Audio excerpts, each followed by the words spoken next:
Anda kembali menyaksikan Ekonomi Update dan masih bergabung bersama kami di sini Menko PMK Bapak Muhadjir Effendi.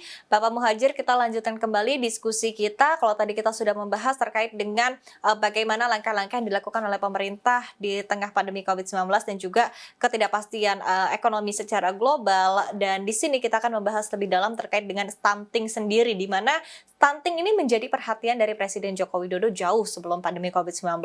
Dan penanganan ini membutuhkan kerjasama yang solid sesama lintas kementerian dan juga lembaga. Seperti apa strategi dari Kemenko untuk menangani stunting dan juga agar tidak ada ego sektoral di antara kementerian dan lembaga untuk menangani hal ini?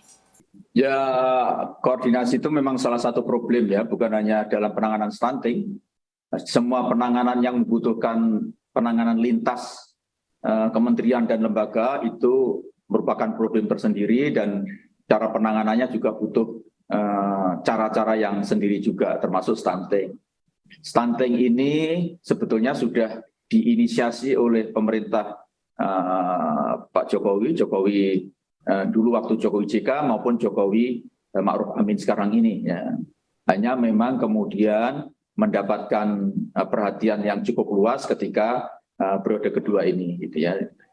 Apa yang menjadi problem stunting? Problem stunting ini adalah bagian dari proses pembangunan manusia Indonesia secara siklus ya. Secara siklus ini adalah berada di sektor paling awal, yaitu 1000 hari awal kehidupan. Dan penanganan janin dan bayi pada 1000 hari kehidupan ini, baik tidaknya itu akan sangat menentukan kondisi yang bersangkutan sampai nanti ketika menjadi usia produktif. Seperti Bank Dunia menyatakan pada tahun 2019 bahwa 54% angkatan kerja Indonesia itu adalah pernah menderita stunting pada masa janin dan bayi 1000 hari awal kehidupan ini. Dan itulah kenapa Presiden berikan perhatian sangat serius dan target Presiden dari 27,6% pada awal periode pemerintahan beliau, nanti tahun 2024 itu ditarget menjadi 14%. Dan sekarang sudah turun Inpres tentang percepatan penurunan stunting, ya, nomor 2 tahun 2022. Ya. Dan itu melibatkan berbagai macam kementerian, dan menjadi ketua pelaksananya adalah BKKBN yang tadi sudah saya singgung. Jadi yang punya data tentang keluarga itu ya BKKBN, gitu ya. Dan stunting itu basisnya keluarga, gitu ya. Terutama ibu hamil atau ibu yang akan siap-siap hamil, gitu ya. Dan sekarang kita sudah menetapkan daerah prioritas, yaitu ada 12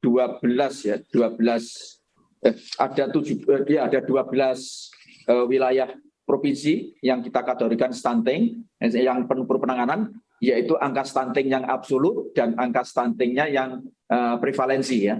Angka absolut itu begini, yaitu walaupun secara persentase kecil, ya, tetapi absolutnya gede.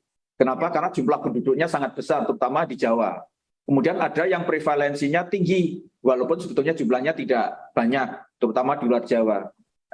Nah, ada juga provinsi yang baik dari segi angka absolut maupun prevalensinya tinggi, yaitu NTT. Karena itu NTT ini akan menjadi penjuru, jadi menjadi titik tengah yang akan kita fokuskan perhatiannya, karena baik secara absolut maupun secara persentase itu angka stuntingnya sangat tinggi.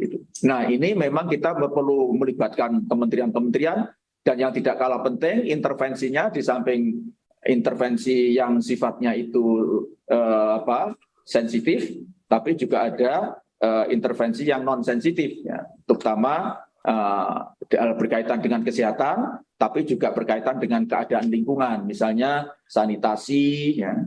Kemudian air minum, ketersediaan air minum, air bersih, termasuk ketersediaan MCK, dan seterusnya, itu akan sangat berkaitan dengan kondisi stunting. Dan juga ini Mbak Syarifah, jadi kita sudah melakukan penyepadanan data kemiskinan ekstrim dan data stunting. Ternyata kita ketemukan sekitar 70% keluarga miskin ekstrim yang punya balita, yang punya keluarga hamil atau yang punya anak bayi itu 70% anaknya mengalami stunting. Karena itu nanti penanganan antara kemiskinan ekstrim dan penanganan stunting ini untuk wilayah-wilayah tertentu akan bisa kita lakukan secara simultan. Tidak kita pisah-pisahkan satu sama lain.